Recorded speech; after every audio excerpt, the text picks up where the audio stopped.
Olá, boa noite. Eu sou a Camila do Ministério Esperança de Israel e hoje eu convido você a ler e refletir um pouquinho mais sobre o livro de Provérbios, nosso capítulo 2 hoje. Hoje a gente vai fazer uma leitura, uma compreensão assim como um todo, né? E considerar quão excelente é a sabedoria. Lá no capítulo 2, os versos do 1 ao 22, na sua íntegra, eles dizem exatamente assim: Filho meu, se aceitares as minhas palavras e esconderes contigo os meus mandamentos, para fazeres o teu ouvido atento à sabedoria e inclinares o teu coração ao entendimento, e se clamares por conhecimento e por inteligência alçares a tua voz, e se como a prata a buscares e como a tesouros escondidos a procurares, então entenderás o temor do Senhor e acharás o conhecimento de Deus. Porque o Senhor dá a sabedoria, da sua boca é que vem o entendimento e o conhecimento. Da sua boca é que vem o conhecimento e o entendimento. Ele reserva a verdadeira sabedoria para os retos. Escudo é para os que caminham na sinceridade, para que guardem as veredas do juízo. Ele preservará o caminho dos seus santos, e então entenderás a justiça, o juízo, a equidade e todas as boas veredas. Pois quando a sabedoria entrar no teu coração e o conhecimento for agradável à tua alma, o bom siso te guardará e a inteligência te conservará, para te afastar do mau caminho e do homem que fala coisas perversas, dos que deixam as veredas da retidão para andarem pelos caminhos escusos, que se alegram de fazer o mal e folgam com as perversidades dos maus, cujas veredas elas são tortuosas e que se desviam nos seus caminhos. Para te afastar da mulher estranha, sim, da estranha, que lisonjeia com suas palavras, que deixa o guia da sua mocidade e se esquece da aliança do seu Deus, porque a sua casa se inclina para a morte e as suas veredas para os mortos. Todos os que se dirigem a ela não voltarão e não atirarão com as veredas da vida, para andarem pelos bons caminhos, pelo caminho dos bons e te conservares nas veredas dos justos. Porque os retos habitarão a terra e os íntegros permanecerão nela, mas os ímpios serão arrancados da terra e os aleivosos serão dela exterminados. Nessa primeira leitura, eu convido você a perceber os verbos que a gente tem ali nos versos 1 a 5, né? Filho meu, se aceitares as minhas palavras e esconderes contigo os meus mandamentos, para fazer o teu ouvido atento à sabedoria, né? De atentar, de atenção, e inclinares o teu coração ao entendimento, se clamares por conhecimento e por inteligência alçares a tua voz, se como a prata a buscares e como o tesouro escondido a procurares, então entenderás o temor do Senhor e acharás o conhecimento de Deus. Isso dá uma ideia para a gente, uma percepção, né, nessa reflexão, de que a sabedoria ela não é conseguida assim gratuitamente, ela não é sem nenhum esforço, ela não cai assim milagrosamente do céu. Imagina, não. Primeiro, esse exercício é que a gente tem que aceitar aquilo que o Senhor tem a nos dizer, o que a palavra dele tem a nos ensinar. Aceitar que a palavra dele é real e é verdadeira tal qual o nosso Senhor o é. E não só aceitando, mas ali no verso seguinte diz, né, na próxima parte desse mesmo verso diz, e não é só aceitar, mas esconder. Se esconder contigo os meus mandamentos é dar, é observar, né? Guardar conosco, observar conosco, manter conosco em todo o tempo. Então é um aceitar interno, dentro de nós, é uma ação. E o esconder, ele é uma reação. É uma reação, é como se fosse externo. O que eu quero dizer com isso? Que na continuidade ali, o Senhor nos versos, ele coloca os outros verbos, então colocando a atenção do ouvir, do manter o ouvido atento à sabedoria, justamente colocando essa noção para a gente de vigilância, a constante de observação e de reflexão e de meditação e de estudo e disposição que o Senhor complementa mais para frente, né? Inclinando o teu coração ao entendimento, que é o querer, é o desejar, é o ansiar mais profundo. Mas ainda assim, não é só desejar, né? É clamar. Esse verbo, clamar, clama, alguém que pede algo educadamente ou que insiste todos os dias pedindo me dá, me dá. Não, nem baixinho. Quando nós clamamos alguma coisa, a gente pede com força, com necessidade, quase com aquela intensidade de desespero. Então, assim, né, na sequência dos versos, compreenderemos o temor do Senhor e encontraremos o conhecimento de Deus. Aqui, a gente pode fazer esse questionamento, porque o autor desse texto, ele não só escreveu encontrarás, por que ele só não escreveu assim?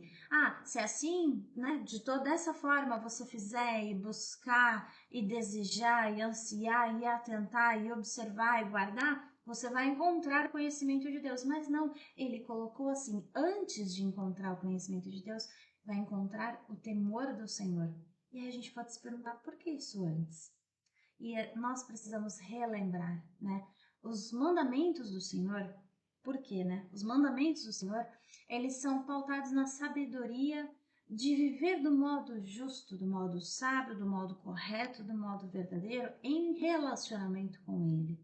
E a palavra sendo viva, e ela sendo viva e habitando em nós, no nosso coração, ela nos habilita em Jesus, com esse relacionamento com Jesus, a vencermos o pecado.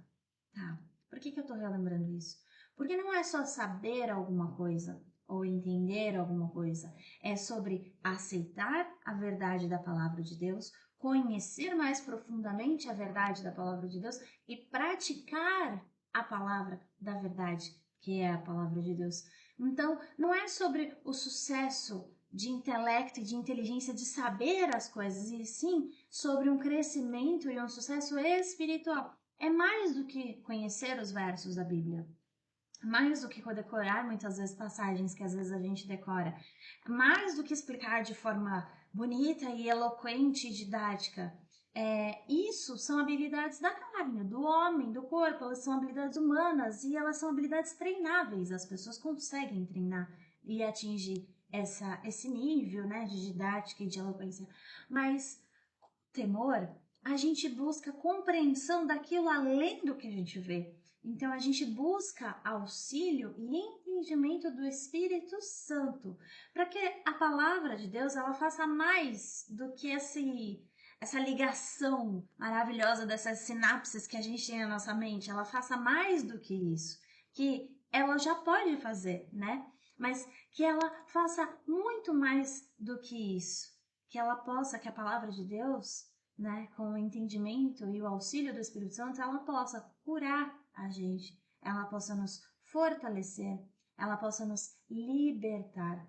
O temor ao Senhor não é esse temor de configuração de um Senhor terrível e forte e impiedoso e maldoso, não, mas é o temor de reconhecer que nas mãos dele está a justiça, está o poder, está a força, inimagináveis além de qualquer compreensão, e além disso e muito mais, nas mãos do Senhor está todo o conhecimento e sabedoria absoluto, porque antes dele não tinha nada, não existia nada, não havia sabedoria alguma. Tudo tem início no Senhor, e sem ele nada subsiste, sem ele nada se mantém, sem ele nada continua.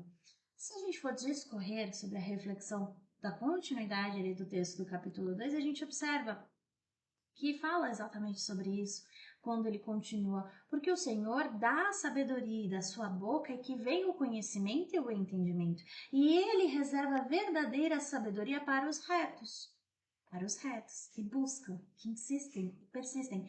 E escudo é a sabedoria para os que caminham na sinceridade, para que guardem as veredas do juízo. Ele preservará o caminho dos seus santos Então entenderás a justiça, o juízo e a equidade, todas as boas veredas.